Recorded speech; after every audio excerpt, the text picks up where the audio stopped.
The first body was found in an alley off Figueroa Street in January 2003, wrapped in a moth-eaten blanket.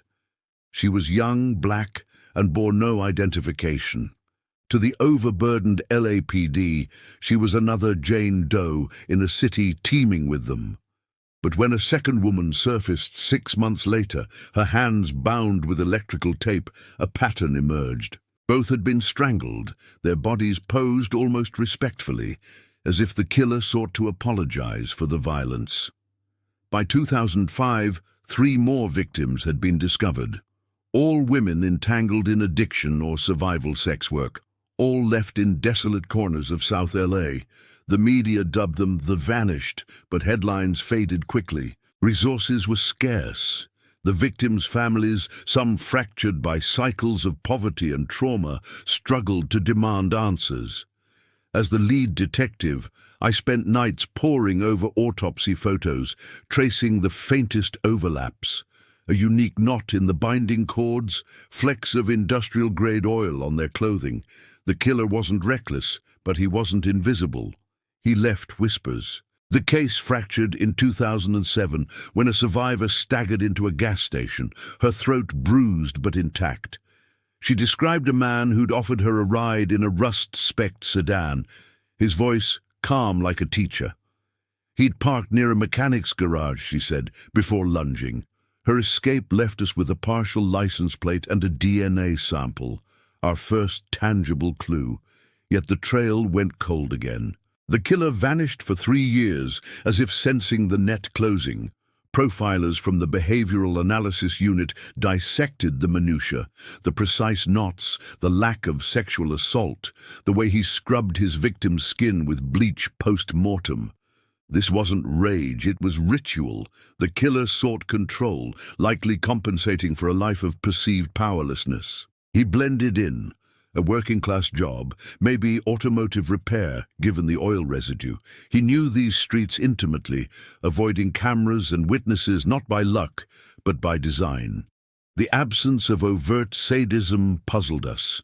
Most serial killers escalate, but ours seemed to retreat into long pauses, as if guilt or fear interrupted his compulsions. The profilers theorized he was older, mid-40s to 60s, with a family or community ties that forced him to ration his crimes. The survivor AS account of his calm demeanor suggested a chameleon-like ability to disarm, a trait far deadlier than brute force. Most critically, he kept trophies. A victim's sister recalled a silver ring missing from her siblings' belongings. Another's backpack never surfaced. These weren't souvenirs for reminiscing. They were anchors, tethering him to the power he craved.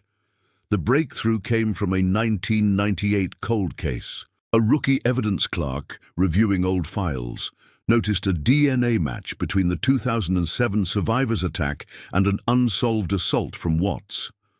The sample led to a familial hit, a partial match to a man arrested for a DUI in 2009. His father, Clarence Mercer, owned a defunct auto repair shop 3 blocks from where the survivor escaped. For weeks, we watched Clarence. He attended church, fixed neighbors' cars for free, and lived with a daughter whose childhood photos filled his wallet. But trash pulled from his bin revealed a pizza crust with DNA matching the killer's. A warrant uncovered a crawl space beneath his garage, Polaroids of victims, their faces serene in death, and a shoebox crammed with ID cards and jewelry. His arrest was anticlimactic. He answered the door in grease-stained pajamas, nodding silently as cuffs clicked. No struggle, no confession, just a sigh, as if he'd been waiting. Clarence's trial hinged on forensic evidence and the survivor's testimony. Prosecutors revealed he'd targeted women he deemed invisible, convinced their disappearances would draw no outcry.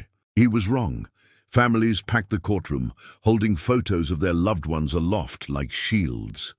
The jury deliberated for 4 hours, guilty on all counts. South LA's community, long skeptical of police, demanded reforms. A task force for missing persons of color, funding for addiction outreach, and a memorial mural where the first victim was found. The department, shamed by its early inaction, implemented training to combat bias in prioritizing cases. Clarence died in prison in 2021, but his daughter's words haunt me. He taught me to always help people. How do I live with that? This case wasn't solved by genius, but by grind, by clerks, detectives and families who refused to let the vanished stay vanished. Profiling gave us a roadmap, but it was the victims' stories that fueled the hunt.